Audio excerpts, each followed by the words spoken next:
Yo guys, meron ako ngayong pizza. Pizza from EMQ Pizza. Ito yung kadalasan tinatawag nating pizzang kalye or pizzang gala. Pero ito yung pizza na talagang tatak Pinoy. So, meron akong ham and cheese at saka Hawaiian flavor. So, try natin. Meron din akong titikman na hot sauce. Etong Tita Ludi's hot sauce habanero. So, gawa to ni Rex Gadi ng Chili Growers Philippines. Tikman natin kung maanghang tong. So, ayan. Sige.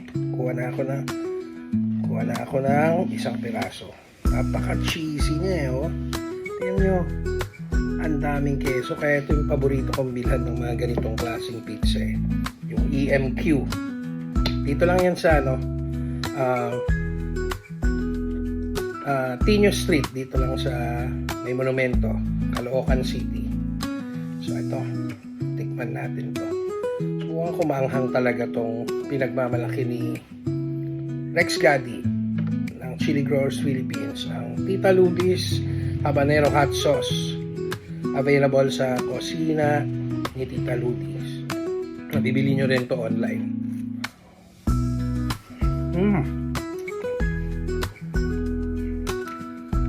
Sarap ha.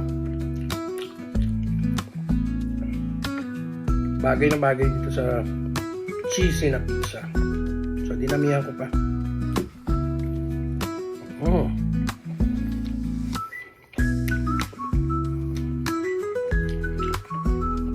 Ang sarap ng pagkakagawa nito, Brother Rex. Bagay na bagay dito.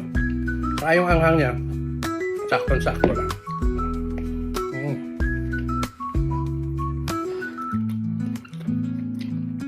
Gusto ko dito yung flavor niya.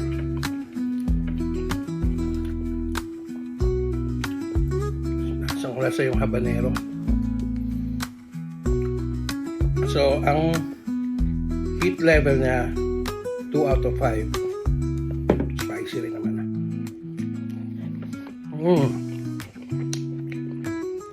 Sarap, subukan nyo rin to ha. Tita Ludi's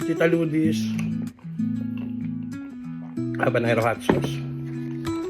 Saka ito, bagay sa pizzang gala, sa pizzang Pinoy.